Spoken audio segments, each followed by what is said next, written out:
पाठशाला का नाम किचकुटकर पाठशाला है। मैं गौरिया हूँ।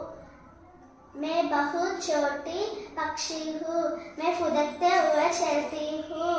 मैं चींची करते रहती हूँ। मैं आजकल बड़े बड़े शहरों में नहीं, गांवों में पाई जाती हूँ। धन्यवाद। मैं हंस हूँ। मैं नदियाँ और तालाब में पाया जाती हूँ।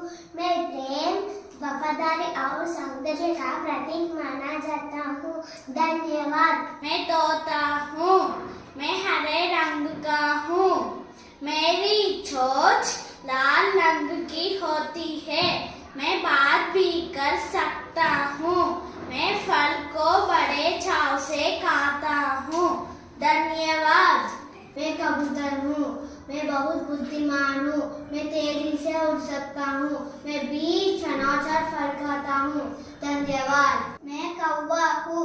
मैं पेड़ों पर रहता हूँ। मैं काव काव करता हूँ।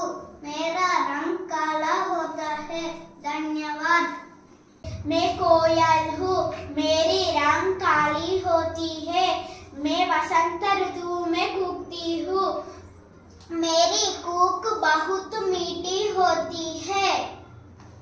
मैं मोर हूँ। मैं देखने में बहुत सुंदर होता हूँ। बादलों को देखकर नाचता हूँ। मेरे पग रंग बिरंगी होती है। मैं भारत के राष्ट्रीय पक्षी हूँ।